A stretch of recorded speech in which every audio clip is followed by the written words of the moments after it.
Vasudevaya. Om Namo Bhagavate Vasudevaya.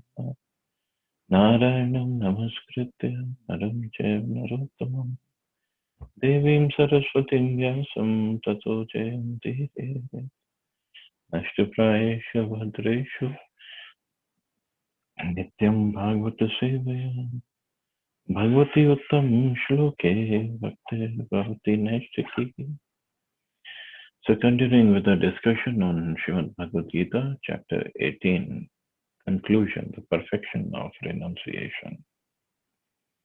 Text number 33 onwards. Dhritya yaya dharyate manah pranendriya kriya yoge navyabi charinya dhriti sapartha satriki.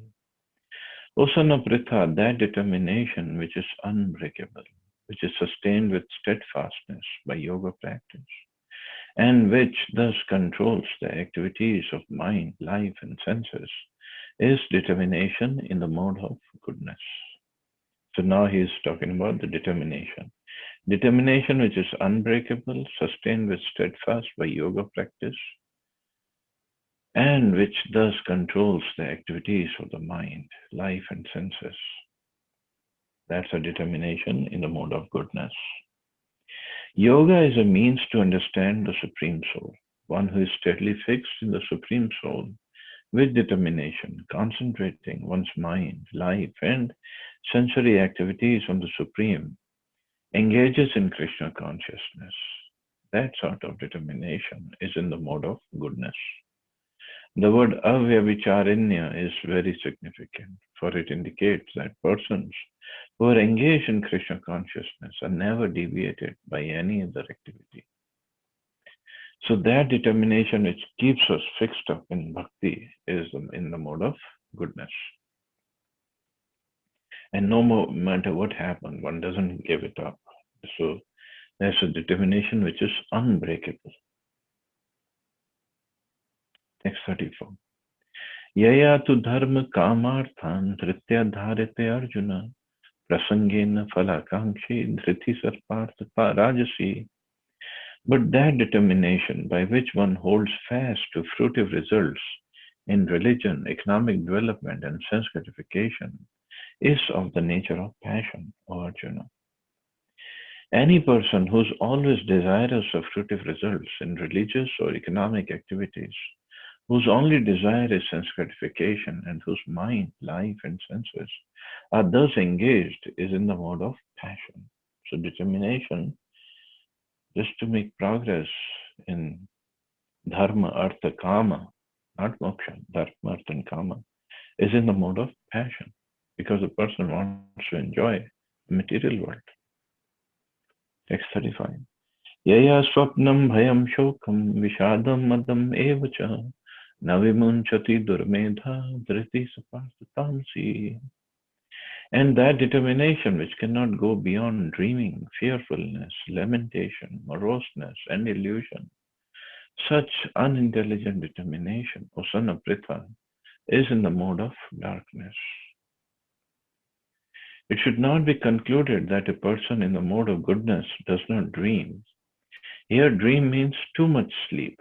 Dreaming is always present, either in the mode of goodness, passion, or ignorance. Dreaming is a natural occurrence, but those who cannot avoid oversleeping, who cannot avoid the pride of enjoying material objects, who are always dreaming of lording it over the material world, and whose life, mind, and senses are thus engaged, are considered to have determination in the mode of ignorance. So ignorance means they're sleeping the most of the time, the lethargic sleeping, and then dreaming of various material objects.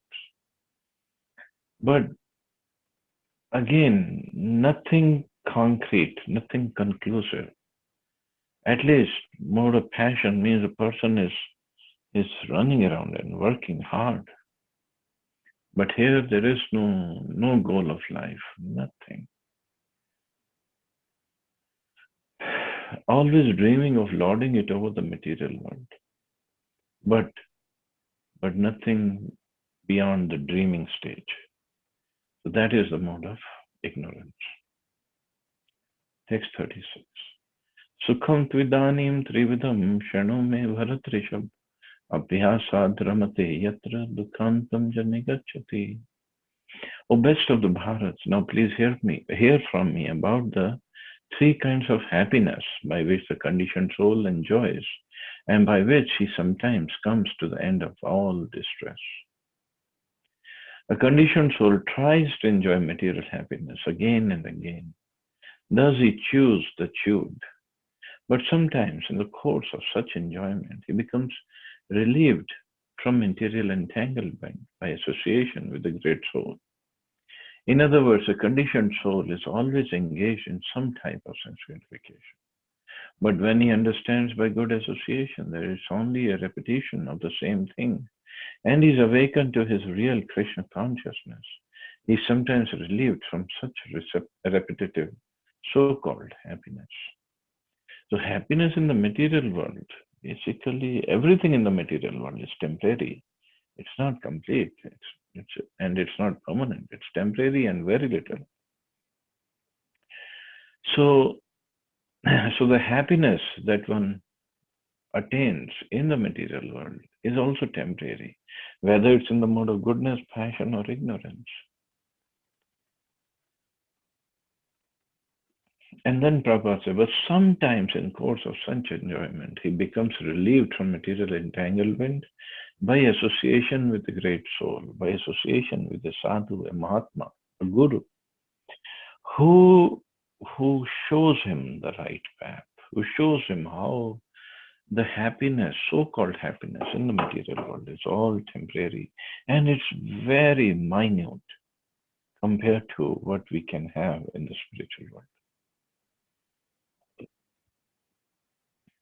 Text 37.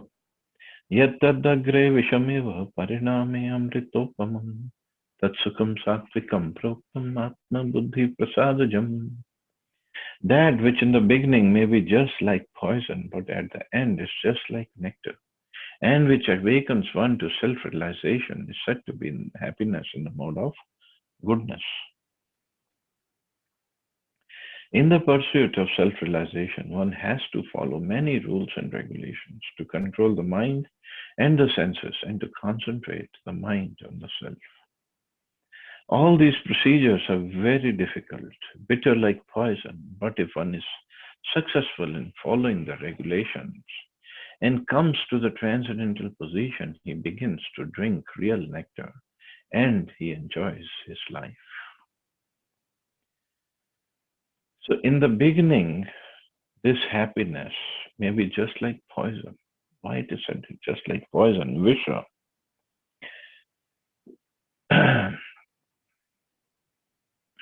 So for us to attain any happiness, we have to perform some sacrifice. It is not possible to achieve happiness without any sacrifice.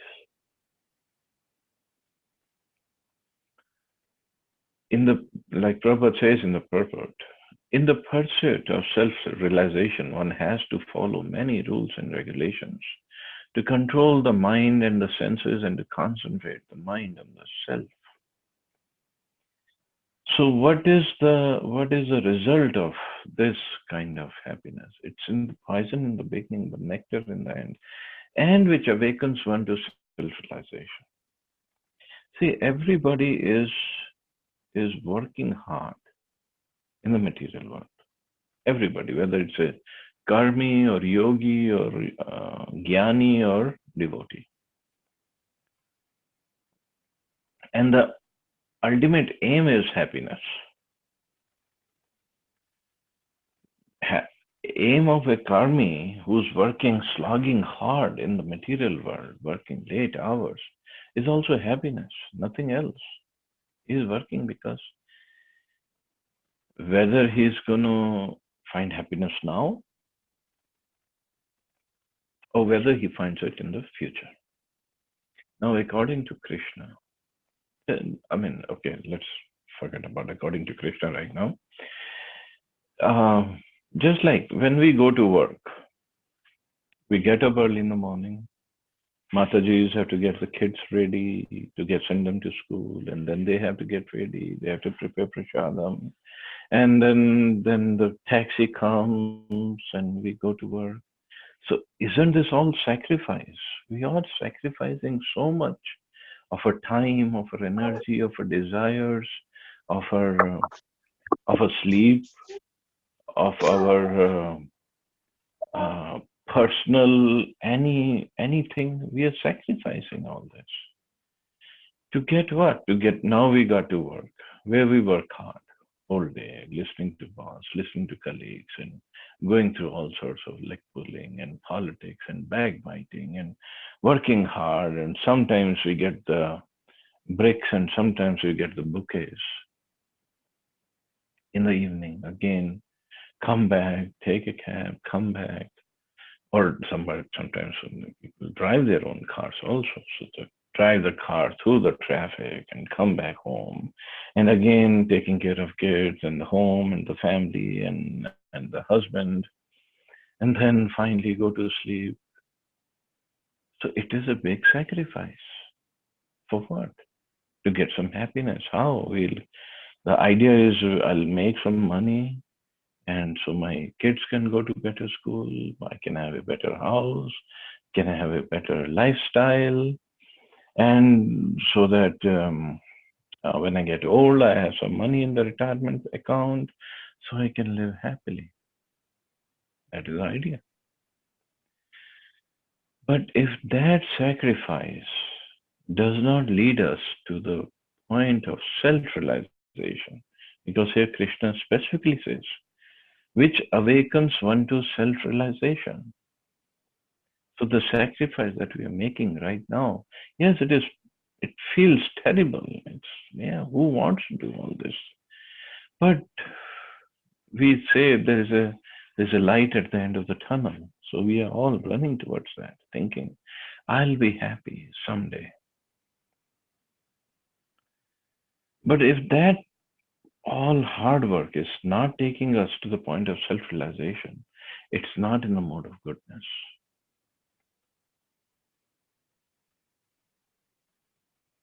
For a devotee, it's a different thing. I'm talking just a regular person pursuing happiness through material gains. For a devotee, his whole life is a, sacrifice, it's a life of devotion service.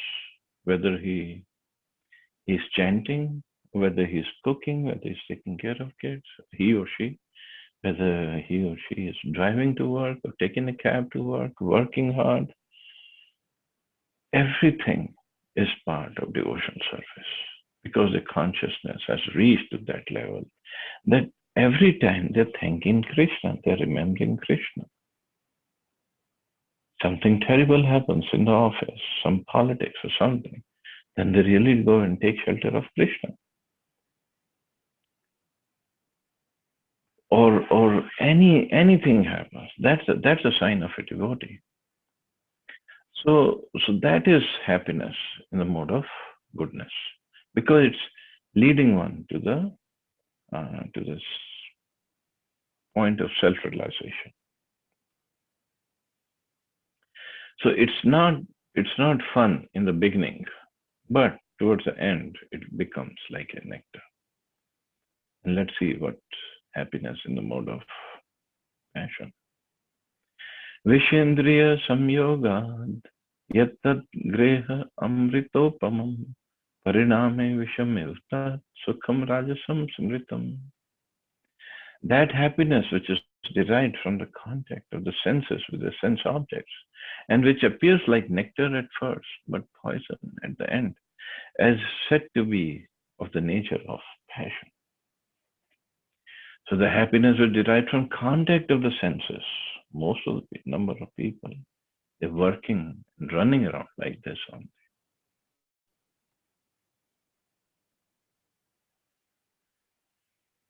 And actually, I was there in Delhi, and we had first-hand experience of all this. People are just crazily running around.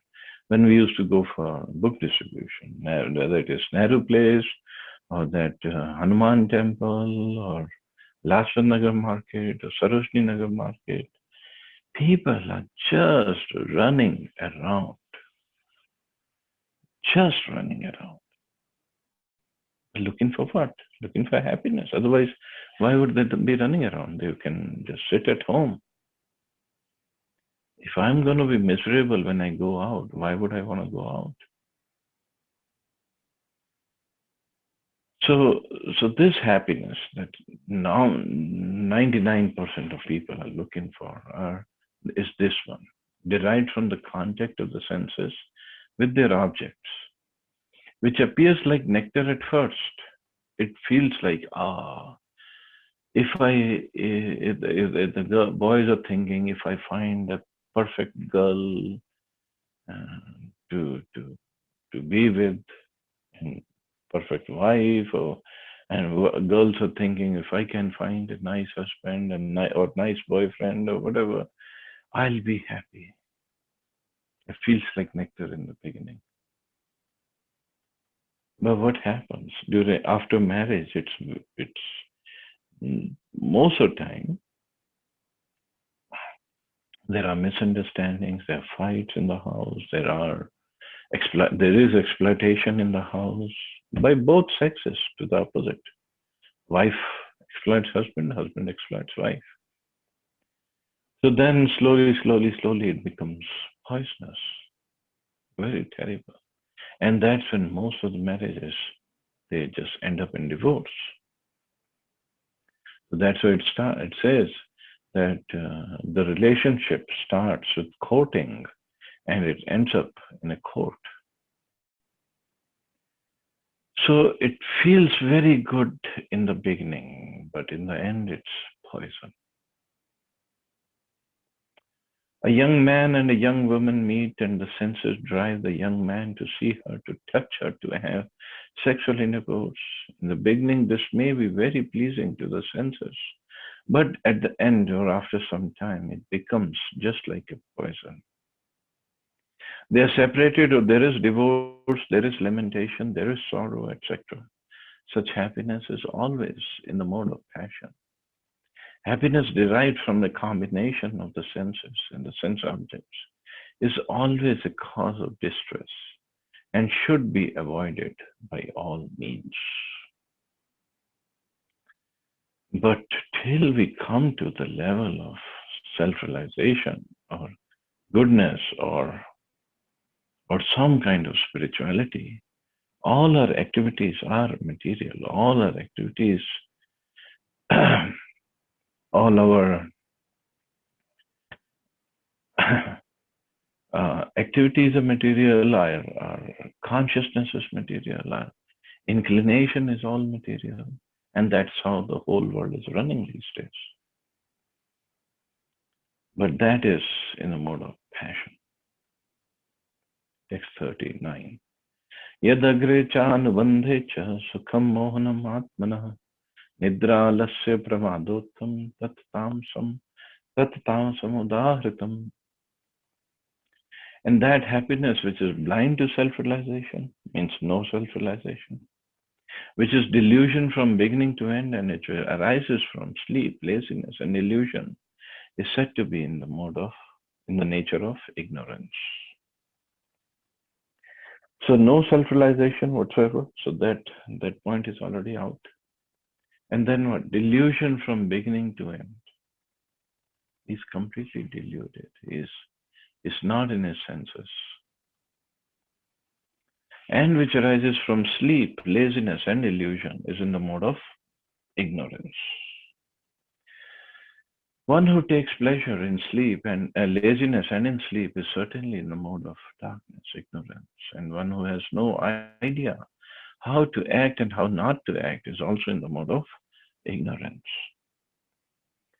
For the person in the mode of ignorance, everything is illusion. There is no happiness, either in the beginning or at the end. For the person in the mode of passion, there might be some kind of ephemeral happiness in the beginning and the end distress. But for the person in the mode of ignorance, There's only distress, both in the beginning and at the end. So, person in the mode of ignorance, they think they are happy. Otherwise, they would give it up. That kind of mode. It's just like one sadhu approached a person in the village, young boy, but he would always be sleeping or just daydreaming, not doing anything productive. So the sadhu told him that, why don't you work hard? Why don't you go to college and earn some degree? So that person said, then what will happen if I earn some degree? And the sadhu said, well, then you'll get a nice job and nice place to stay, nice salary.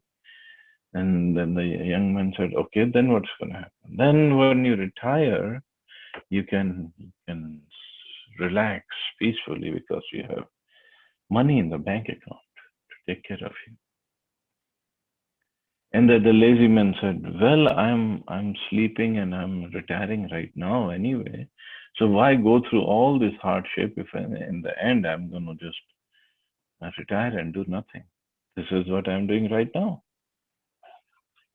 But the mode of ignorance, when we act in that mode, and that mode has already taken over us,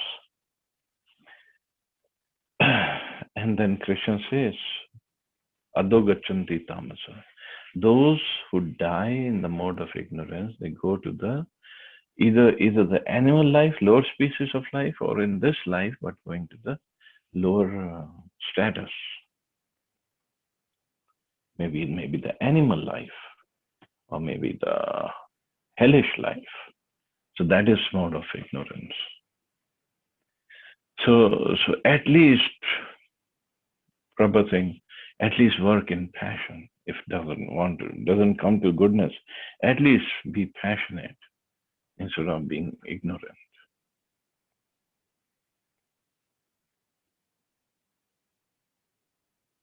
Text 40. Na tadasti prithivyam vadivi deveshu va punah sattvam prakritir jarmuktam yadevi syatri bhir gunah. There is no being existing either here or among the demigods in the higher planetary systems, which is freed from these three modes born of material nature.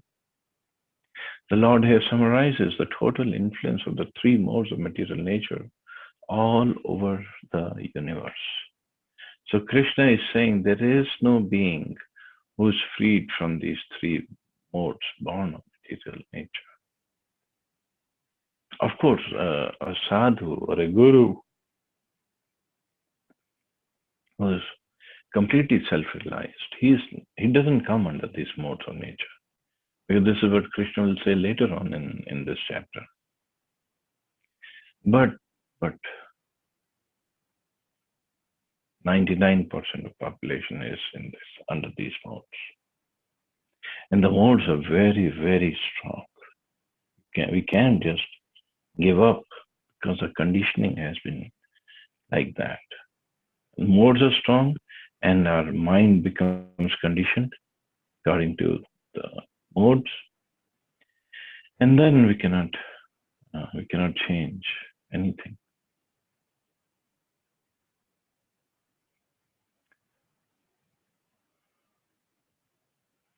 Okay, now Krishna will talk about the qualities of people in these three modes. So I think this is a natural break. So we'll stop here. So we have completed 40 verses. So there are only 38 verses left in this chapter, and to complete Bhagavad Gita study. So we'll take it up next weekend. Any questions or comments?